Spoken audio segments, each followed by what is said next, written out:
안녕하십니까. 김군의 마음 TV 김원장입니다.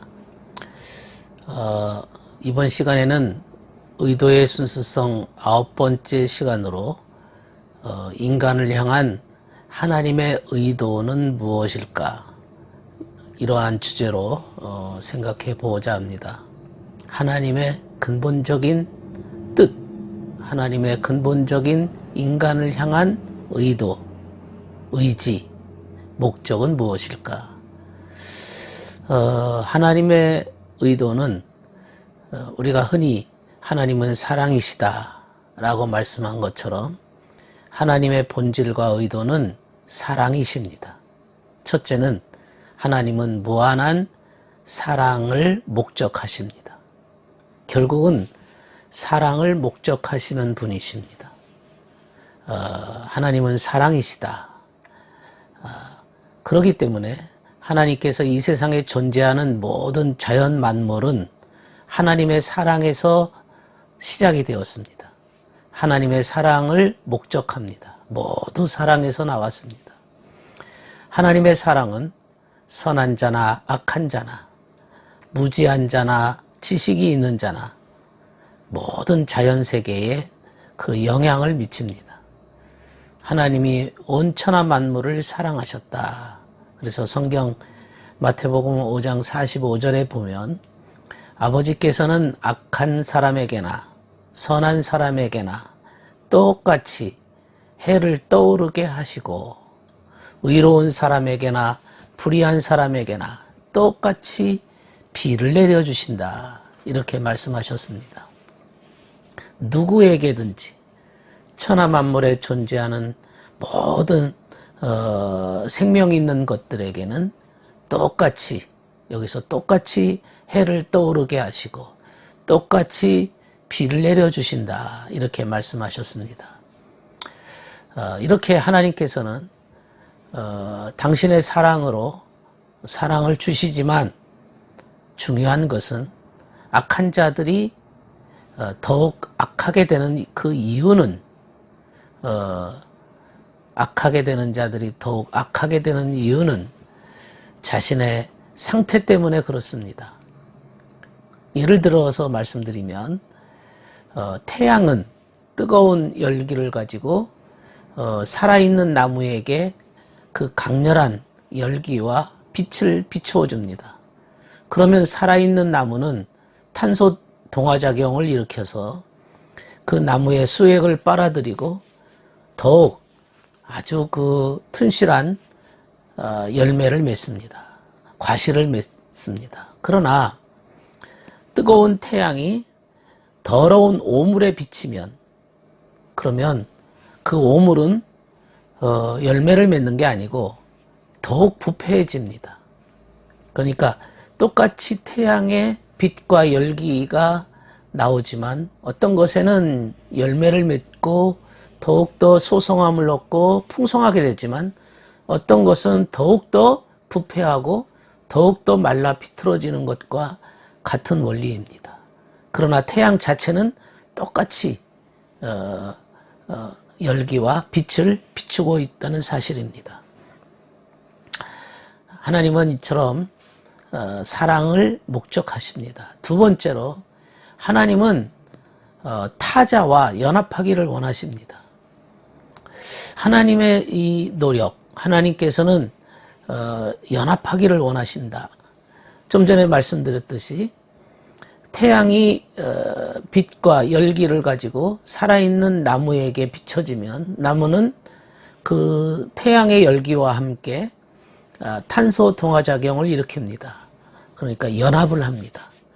그래서 태양의 빛과 함께 태양의 열기와 함께 나무의 그 작용을 일으켜서 연합을 해서 열매가 맺혀지는 것입니다.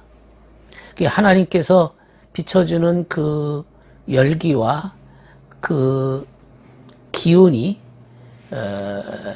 이 세상에 있는 자연 만물에 연합을 이루는 놀라운 능력이 나타납니다. 하나님의 이런 노력은 교회 또 각 사람들에게 다 미칩니다. 그래서 하나님의 그 선하심이 하나님의 진리를 가지고 살아가는 사람들에게 하나님의 선하심이 나타나면 그 진리를 따르는 자들에게 연합하십니다. 연합하십니다. 그래서 하나님께서는 많은 열매를 맺게 하시는 것이지요.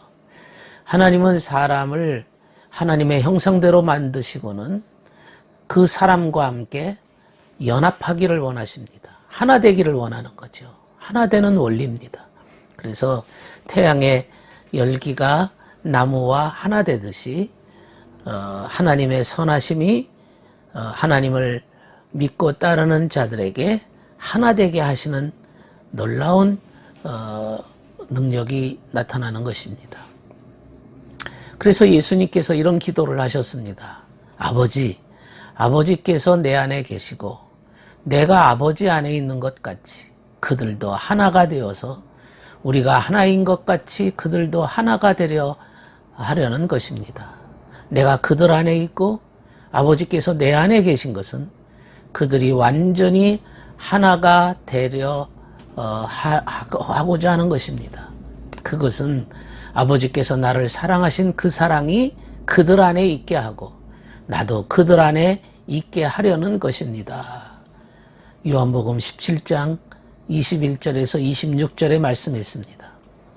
그러니까 주님께서 아버지와 하나인 것처럼 우리들도 주님과 하나 되기를 원하신다. 하나 되기를 원하신다. 연합하기를 원하십니다. 마치 음식물이 빵으로 있을 때에는 빵 자체이지만은 우리 입속으로 들어와서 그것이 소화가 되어지고 그 음식물이 내 몸에 퍼지게 되면 피가 되기도 하고 살이 되기도 하는 것이죠. 하나가 되는 것입니다. 그것을 가지고 하나가 된다, 연합한다 이런 뜻입니다. 태양의 열기가 나무와 하나가 되어서 꽃을 피우고 열매를 맺게 하는 그런 것과 같은 얘기라고 할 수 있습니다. 세 번째로는 하나님의 의도는 하나님께서는 그렇게 하나가 되어서 행복하게 하기를 원하십니다. 행복하게 만들어 주십니다. 그러니까 하나님의 사랑을 받아들이는 주님의 제자들에게는 영생의 복을 주시겠다. 행복하게 하십니다. 잘되게 하십니다. 하나님의 거룩한 사랑, 하나님의 축복, 하나님의 행복을 주십니다. 이렇게 하나님이 그 사랑의 기원을 불어주셔서 그 사랑을 받는 대상은 생명을 얻고 축복을 받고 행복을 얻습니다. 마치 부모가 자녀를 사랑해서 그 자녀가 행복해지기를 원하고 행복해지는 것처럼 그래서 부모의 사랑이 귀하다고 말하는 거죠. 부모가 사랑을 준 자녀들은 행복해집니다. 하나님의 사랑이 자연 만물에 비추어져서 짐승과 새들도 역시 그 주님의 사랑을 받고서 그 본능적으로 새끼를 부화하고 새끼가 성장하고 그 또한 자연 만물 속에 살아가게 되는 이치라고 할 수 있습니다. 하나님의 사랑을 갈망하는 자들에게는 이렇게 하나님께서는 생동감을 주시고 생기를 주십니다. 예를 들어 친구를 환영하고 영접합니다. 그리고 그 친구에게 먹을 것을 대접합니다. 그 친구와 하나 되는 원리입니다. 하나 됩니다. 하나님의 사랑이 이처럼 자연 만물을 살아가는 모든 인간들을 포함해서 모든 짐승들과 하나가 됨으로 인해서 그 자연 만물에 속해 있는 모든 것이 하나님의 사랑의 지배를 받고 하나님의 사랑의 보호를 받습니다. 그 하나님의 큰 사랑 속에 그 많은 사랑 속에 거대한 왕국이 이루어지는 것이죠. 이렇게 하나님의 큰 사랑, 이게 바로 하나님의 의도입니다. 하나님의 의도는 곧 모든 인간들에게 사랑을 이렇게 주어서 그 사랑을 받아들이는 자들이 연합하기를 원하시는 거죠. 하나님의 큰 사랑은 마치 사람의 머리와 해당한다고 생각할 수 있습니다. 머리에서 온몸의 그 하부 조직이 이렇게 움직이듯이 하나님의 크신 사랑은 그 모든 하부 조직을 지휘하고 관계를 맺고 하나님의 큰 사랑을 주시는 목적을 이루십니다. 그게 바로 궁극적 사랑이라고 그럽니다. 그 궁극적 사랑은 무엇보다도 가장 우선되는 사랑이고 목적되는 사랑입니다. 그래서 인간이 하나님의 사랑을 받고서 우리는 생명을 이루어 나가는 것이죠. 예를 들어서 어떤 사람이 재물을 사랑합니다. 이 사람은 온통 재물 모으는 일에 정신이 팔려 있습니다. 재물 얻을 때는 무척 기뻐하고 재물이 잃게 되면 너무 슬퍼하고 힘들어합니다. 심지어 재물이 없어졌다는 것 때문에 자살도 합니다. 그에게 있어서 가장 큰 사랑은 재물이기 때문에 그렇습니다. 그 큰 사랑이 그의 삶을 끌고 다닙니다. 그를 이끌고 다닙니다. 쾌락을 사랑하는 사람도 마찬가지입니다. 온통 세상 즐거움에 도취되어 있습니다. 세상 쾌락이 주는 즐거움 그 하나의 목적에 팔려서 정신이 팔려서 다른 것에는 관심을 두지 않습니다. 오롯이 즐기기 위해서 인생을 사는 사람과 같습니다. 그의 삶의 목적은 쾌락이었습니다. 쾌락 본능에만 모든 것을 걸고 그의 생명은 그 쾌락에 머물러 있습니다. 그는 가정도 소중하지 않습니다. 주변 사람들의 이야기에 관심이 없습니다. 오로지 자신의 쾌락을 목적합니다. 이렇게 큰 사랑에서, 큰 목적에서 모든 것이 나옵니다. 어떤 사람의 감정이라고 하는 것도 그의 목적에 따라서, 그의 큰 사랑에 따라서 그 사랑이 충족되었을 때는 기쁨이 나오지만 그 사랑에 충족되지 못했을 때에는 슬프고 걱정과 염려가 가득 차게 되는 거죠. 사랑이 그의 감정을 좌우합니다. 사랑에 따라서 기쁨도 슬픔도 결정이 되는 것이지요. 이처럼 인간은 사랑을 목적하면서 사는 존재들입니다.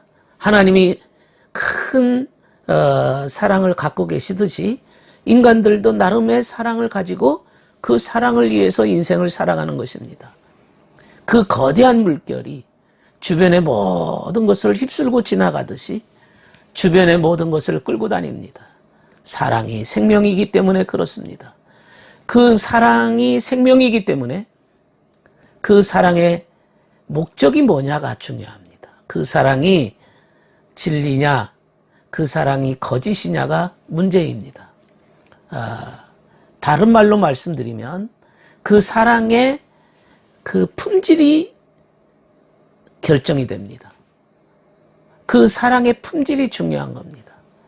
그 사랑이 천국의 품질과 가까워지면 그는 선한 사랑을 하게 되어지고 그 자신이 갖고 있는 사랑이 지옥과 가까워지면 지옥적 사랑이 만들어지는 것이죠. 인간은 사랑의 지배를 받으며 살아갑니다. 그 사랑을 가지고 인격을 만들고 그 사랑을 가지고 생명을 구성합니다. 이렇게 자신이 가지고 있는 사랑이 생명을 구성한다고 하니까 이렇게 본다면 과연 우리는 무엇을 사랑해야 될까요? 무슨 사랑을 가지고 무슨 사랑의 목적을 목표로 해야 될까요? 크게 말하면 그 사랑에는 진리와 거짓이 포함되어 있다는 것입니다. 본인이 가지고 있는 사랑 속에 진리가 있느냐? 그렇게 되어지면 진리가 있으면 그 진리의 원리대로 하나님 사랑, 이웃 사랑을 향해 나아갑니다. 그러나 본인이 가지고 있는 사랑 속에 거짓이 들어있다면 그 거짓은 결국에는 악으로 세상을 사랑하고 자기만을 사랑하는 쪽으로 달려갑니다. 그러니까 사랑에는 커다란 두 개의 세력이 존재한다고 말할 수 있습니다. 하나는 주님 사랑, 이웃 사랑이요. 하나는 자기 사랑, 세상 사랑이 이렇게 서서히 갈라지고 있습니다. 처음에 인생이 태어나서 어려서는 그것이 잘 이해가 안 되지만 이제 인생의 연륜이 깊어지고 점점 오랜 세월을 살아갈수록 그 사람의 사랑에 따라서 점차로 갈라지는 모습이 보입니다. 그리고 죽음의 순간에 이제 완전히 갈라져서 하나는 천국이요, 하나는 지옥으로 자신의 사랑에 맞게 나아가게 되는 것이죠. 결국에 지옥이라는 것도 이렇게 보면 자기가 달려가는 것이죠. 자기가 선택하는 것이고 자신이 그것을 향해 나아가는 것이죠. 자기 사랑에 맞게 그것을 향해 나아가는 것에 불과합니다. 하나님이 멀쩡한 사람을 지옥에 던져놨다고 생각하지 마시고 자신의 사랑에 맞게 생명이 구성되기 때문에 그 생명이 지옥적 사랑이냐 그 생명이 천국적 사랑이냐에 따라서 결국에 천국과 지옥이 결정된다고 볼 수가 있겠습니다. 오늘은 하나님의 의도에 대해서, 인간을 향한 하나님의 의도에 대해서 생각해 보았습니다. 은혜가 되었다고 한다면 구독과 좋아요를 눌러주시면 제게 큰 힘이 되겠습니다. 감사합니다.